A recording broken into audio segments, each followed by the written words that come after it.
udah kayak tertarik banget nih Anak yang cheerful tuh jadi kebawa ikut happy juga. vibes-nya ya. Kalau misalnya ngajak teman-teman nih masih ada beberapa yang kan nanti ada makan siang nggak, ada kue kota kan.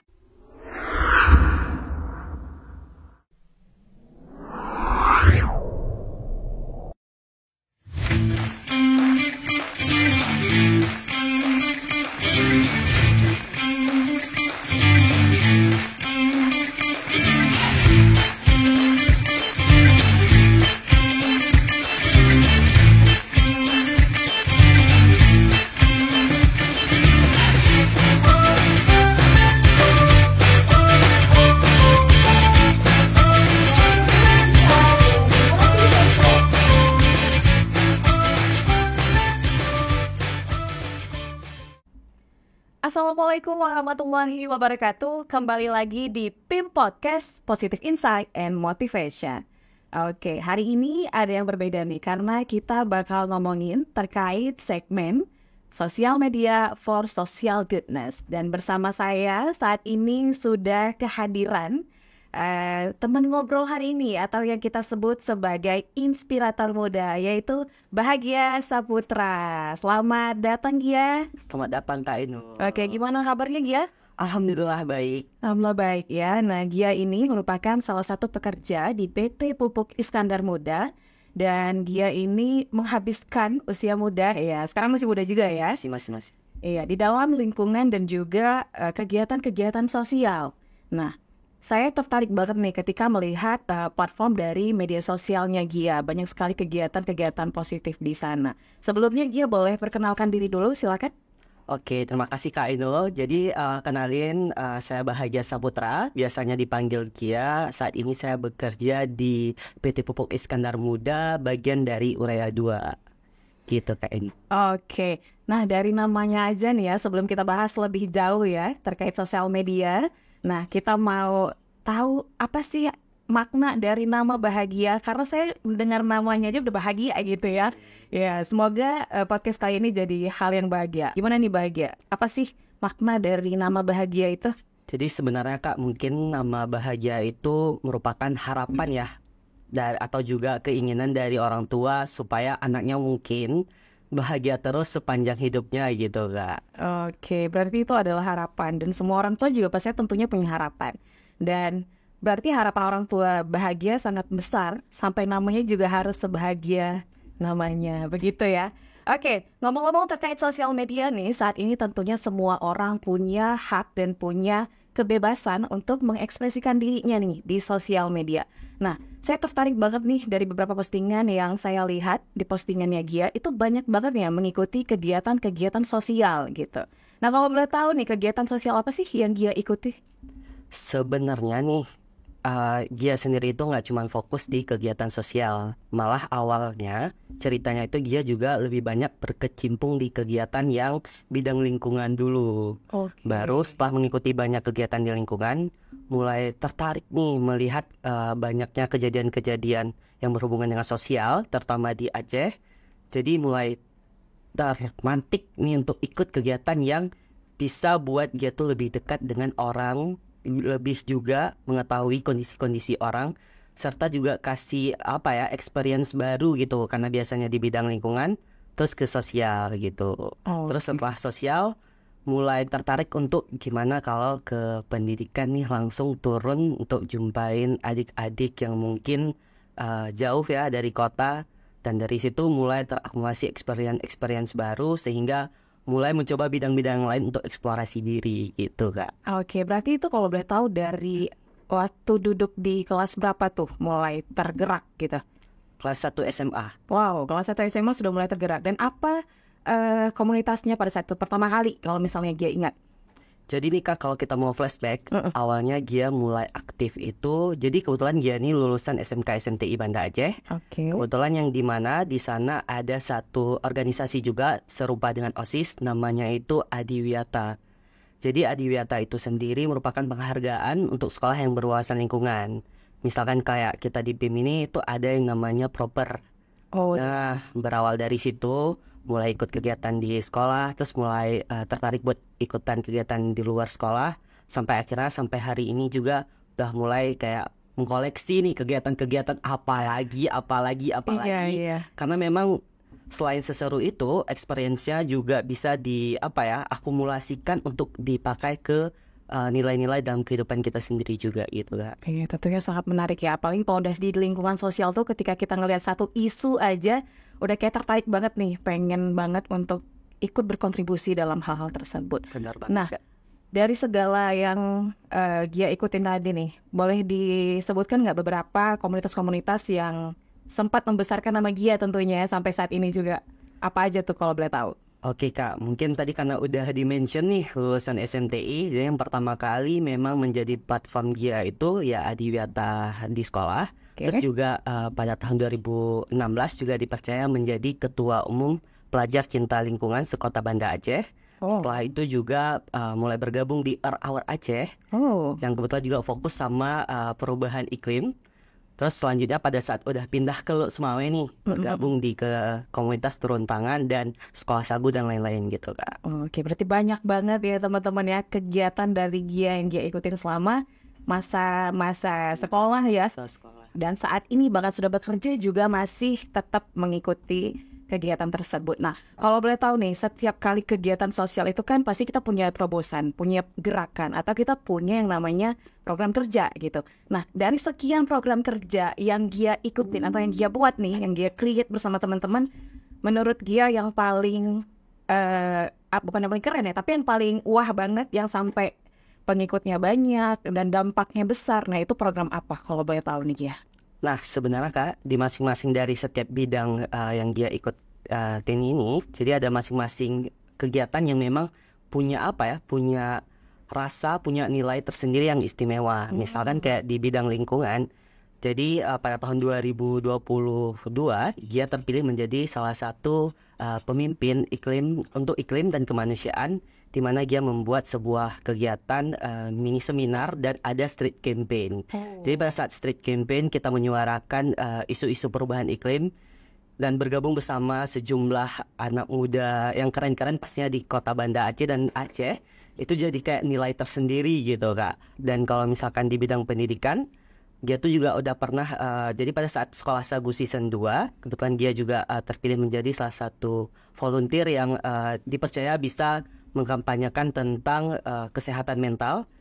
Jadi hari itu kita maunya bikin kegiatan kayak pin art, terus juga kita ada mewarnai bareng adik-adik yang ada di pelosok desa gitu Kak.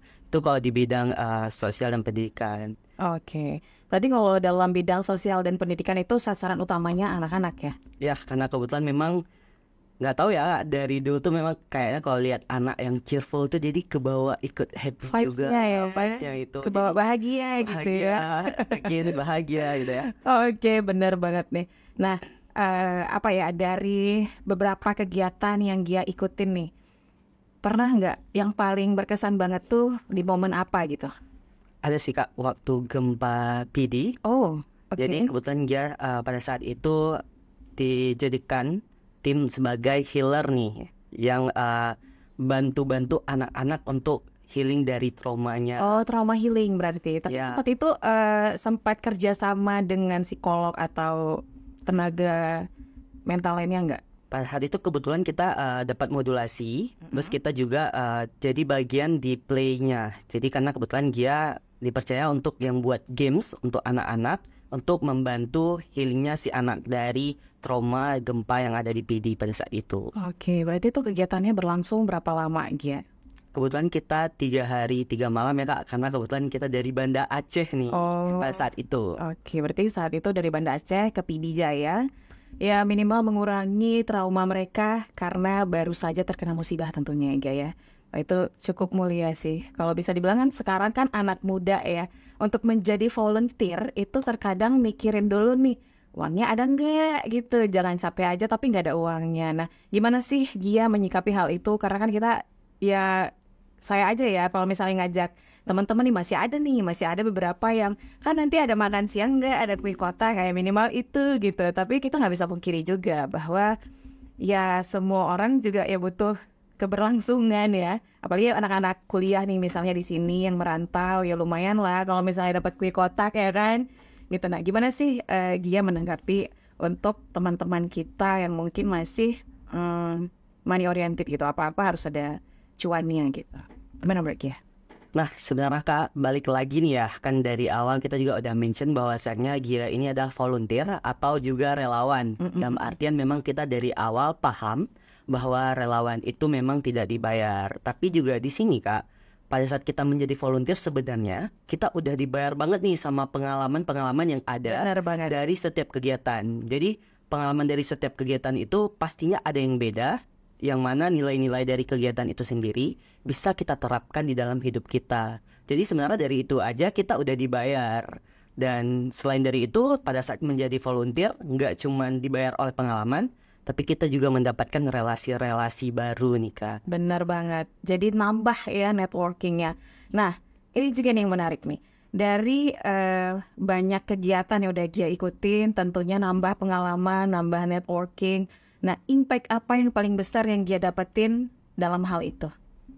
Nah, kalau mau ditanya impact nih, sebenarnya yang paling benar-benar nempel di Gianya itu yaitu rasa bersyukur. Wah, Jadi- bener banget ya. Jadi semakin kita ikut ya Kak Ainul juga sendiri merupakan volunteer ya. Jadi Iya. ngerti banget gimana rasanya kita semakin dekat dengan orang, semakin tahu rasanya bersyukur tuh gimana. Terus gimana juga kita menghadapi situasi yang di luar kendali kita pada saat kita menjadi relawan. Jadi dari hal-hal yang seperti itu Kak membuat Gia sendiri itu lebih tahu harus mengkontrol diri itu seperti apa. Oke. Jadi kayak impact seperti harus self controlnya harus di-manage segimananya, emosi, ekspektasi terhadap orang lain, ekspektasi terhadap kegiatan. Jadi dapat pembelajaran seperti itu yang memang mungkin nggak bisa didapat dari yang lain. Bener gitu, Kak. banget. Iya. Nah, mungkin kalau impact ini nih Gia, kayak lebih ke benefit gitu, mungkin ada tawaran atau apa gitu, ketemu nggak? Dapat nggak selama ini Gia? Karena hal itu gitu. Ada sih Kak, dan lumayan banyak ya. Wow, boleh dong dibuka di sini ya. Sempat diajakin jadi project officer di beberapa kegiatan yang kebetulan juga kegiatannya itu resmi. Jadi memang bisa jadi kerja sampingan lah untuk merancang sebuah program. Jadi itu kan bagian dari benefit juga ya dari Freelance ya. freelance untuk ngebantu jadi project officer, terus jadi teman-teman yang membantu di lapangan. Dan banyak lagi sebenarnya yang memang sampai juga jadi narasumber di beberapa kegiatan. Wah, jadi inspirator muda ya untuk Benar, teman-teman anak muda. Nah, kita tahu juga nih Gia, pada saat kita memposting video-video atau kegiatan-kegiatan positif kita di sosial media, mungkin banyak juga nih yang merasa bahwa pencitraan, terlalu nge-branding diri, atau apaan sih ikut kegiatan kayak gitu aja diposting gitu ya. Mungkin untuk orang-orang yang berpikiran untuk yang apa sih pamer banget sih, kayak lo aja ikut kegiatan gitu. Nah, gimana sih dia menanggapi hal itu? Padahal itu kan penting banget ya di era digitalisasi saat ini, perlu banget untuk branding diri. Menurut dia gimana? Nah, yang perlu teman-teman tahu nih Kak Ainul, zaman sekarang itu sebenarnya sosial media itu udah bisa dijadiin portofolio nih. Bener banget. Nah, untuk menjadikan sosmed kita ini sebagai portofolio, tentunya yaitu tadi kita harus sharing kegiatan-kegiatan kita, skill-skill yang kita punya, biar orang-orang yang mau mengajak kita berkolaborasi atau mau meng-hire kita untuk sebuah kegiatan, tahu nih apa yang mau diarahkan gitu, apa value yang bisa kita kasih sehingga cocok untuk kegiatan mereka. Dan jauh dari itu juga Kak, dari nilai-nilai tadi itu yang kita udah bahas di awal, itu tentunya saja membuat kita pastinya ingin jadi influence ya buat orang lain, agar kegiatan-kegiatan yang kita ikuti juga jadi motivasi untuk orang lain ikut gitu. Iya, tapi itu menarik banget dia, karena emang tidak dipungkiri ya, ada aja tuh yang ngomong-ngomong di belakang bahwa apaan sih terlalu pamer atau apa Pencitraan gitu ya. pencitraan gitu ya. Ya, tapi balik lagi ke sudut pandang kita teman-teman. Kalau misalnya kita merasa bahwa hal itu adalah hal positif dan kita bisa menginfluence orang lain, why not? Kenapa enggak? Ya kan? Tapi kalau misalnya kita merasa bahwa ini terlalu, ya kita juga bisa memfilter lah apa yang bisa kita bagikan atau enggak gitu. Nah, mungkin untuk tadi kan kita udah ngomongin tentang happy-happynya nih, bahagia-bahagianya saat menjadi seorang volunteer. Nah, kalau misalnya kejadian yang mungkin tidak mengenakan mungkin di dalam selama berkarir lagi selama menjalani ya Ya. kehidupan sebagai seorang volunteer. Apa sih kejadian yang gak enak gitu atau apa? Ada nggak kira-kira? Tentunya ada ya, cuman mungkin bentuknya belum dalam yang besar-besar yang sarkas-sarkas, tapi terkadang pada saat kita berniat baik, belum tentu itu jadi baik buat orang. Bener banget. Misalkan kan kayak kita nih volunteer di bidang pendidikan, kadang fokusnya kan pengennya ke pendalaman nih, Iya. biar kita bisa sharing-sharing kepada anak-anak di pendalaman. Gimana sih kalau kita di bagian agak lebih dekat dengan kota atau di bagian kotanya itu sistemnya gimana. Tapi terkadang adanya penolakan-penolakan seperti mungkin kekhawatiran yang berlebihan dari suatu desa atau suatu tempat dengan kedatangan anak-anak muda nih. Karena kan dulu-dulunya kan anak muda mungkin di apa ya, underestimate kali ya, dianggap mungkin belum terlalu expert atau Iya. tidak profesional untuk melakukan itu, Benar. sehingga mungkin adalah beberapa kali mendapatkan penolakan-penolakan gitu kan. Oke. Kalau boleh tahu bentuk penolakannya itu seperti apa Gia? Apa langsung di-judging gitu atau apa? Bentuk penolakannya? Dilarang buat kegiatan sih Kak. Misalkan kita kan kayak Izinnya susah ya? izinnya, karena kita kan bikin programnya itu kan pasti udah dipikirin nih, mau berapa lama, mau di mana, apa materi yang mau dibawa. Tapi kadang-kadang penolakan itu datang, terus kayak ngerasa ya dengan kita udah persiapan matang, dengan kita sebenarnya udah mungkin ya penolakannya itu nggak datang dari semua, cuma ada dari sebagian pihak, tapi karena terkadang kita harus ngalah untuk menghindari keributan-keributan gitu Kak. Oke, pada akhirnya kegiatan itu tidak dilakukan ya. Dan- Nah, dengan hal suka duka itu gimana sih kalau dari Gia ya? Tips agar benar-benar survive dan teguh hatinya untuk benar-benar lillahi ta'ala gitu, untuk benar-benar mengabdi kepada masyarakat dan juga orang banyak gitu. Apa sih yang masih prinsip yang masih Gia pegang gitu sampai saat ini? Sebenarnya balik lagi ke niat ya Kak. Kalau dari awal niatnya kita mau jadi relawan, mau peduli dengan apa yang mungkin orang nggak dapat, tapi kita mungkin dapat, dan kita dari awal juga udah niat ingin membagikan itu, rasanya memang mau gimana pun kejadian tetap yang kayak oh ya udah mungkin belum rezeki, oh ya udah mungkin niat yang mau coba kita sampaikan belum tersalurkan dengan sempurna, sehingga mungkin orang juga belum bisa memahami gitu Kak. Jadi paling ya niat sih Kak, niatnya tuh dibenerin dulu memang untuk jadi relawan dan benar-benar untuk tulus membagikan apapun pengalaman atau pengetahuan yang kita punya gitu Kak. Oke. Nah, terus gimana caranya nih Gia untuk menginfluence banyak orang melalui sosial media? Apakah hanya melalui postingan atau Gia juga melakukan apa nih di sosial media selain dari postingan-postingan Gia ya? Apa nih kalau boleh tahu Gia, ada nggak? Oke, sebelumnya nih FYI, dia tuh juga mendapatkan informasi-informasi kegiatan itu dari sosial media loh. Oke. Awalnya kayak mengkolek data dari sosial media, terus mulai ikutan-ikutan hingga pada akhirnya memilih untuk ya kan ini kan sosial media sekarang menjadi platform siapa sih yang enggak dekat dengan teknologi gitu kan. Jadi kenapa enggak nge-share kegiatan-kegiatan yang dia ikutin dengan kasih sudut pandang dari dia mengikuti kegiatan itu, dan apa sih yang bisa kita dapat dari kegiatan itu sehingga orang-orang yang melihat postingan kita dia juga tertarik membaca caption kita, dia tertarik juga untuk coba experience. Apalagi sebenarnya bentuk-bentuk kegiatan ini tuh ada kayak misalkan kayak kuliah KKN, terus juga beberapa kegiatan lain juga ada gitu, tapi ini dalam bentuk umum, boleh diikuti siapapun. Oke, kalau KKN itu kan lebih terstruktur ya. Iya. Nah, jadi Dan ada masanya juga. ya benar.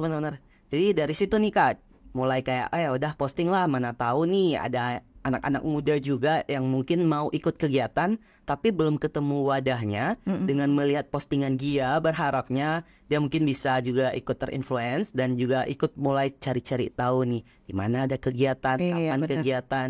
Ya mungkin dimulai dari postingan-postingan di Instagram kayak gitu. Oke, ya saya juga sebagai apa ya, sama lah ya sebagai sama Gia volunteer.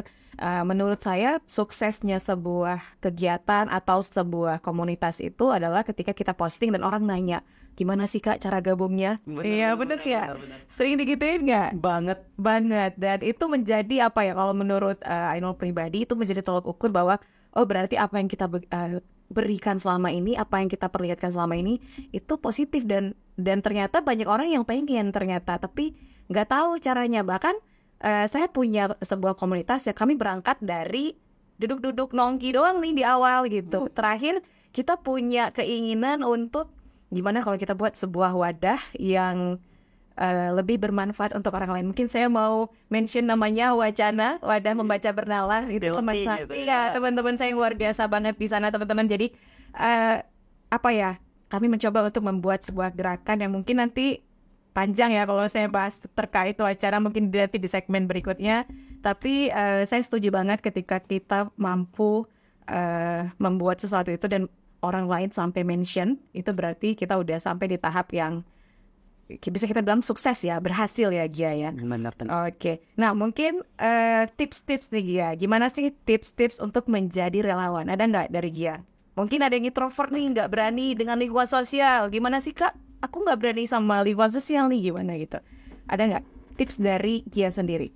Sebenarnya nih Kak Ainul, juga FYI buat teman-teman semua, sebenarnya Gia ini adalah orang introvert yang akhirnya terjebak di dunia persosial-sosialan. Wow, sosialan ya? Ya, karena memang kita ketemu dengan orang baru itu hampir setiap kegiatan ketemu orang baru, volunteer baru dari berbagai daerah. Jadi sebenarnya itu adalah jangan berhenti untuk mencoba.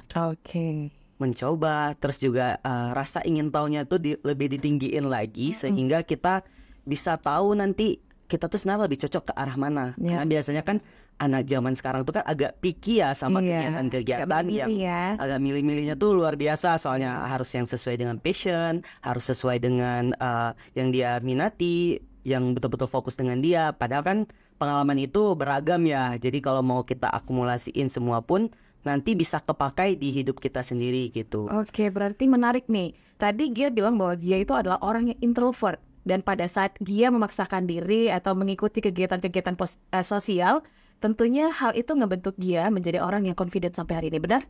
Benar banget. Teman-teman nih, boleh dicatat nih. Jadi buat teman-teman yang mungkin insecure, nggak percaya diri, ayo coba dulu dimulai. Jangan tunggu sempurna untuk memulai, mulai dulu pelan-pelan kita sempurnakan. Gitu ya Gia ya? Benar-benar banget tuh. Oke.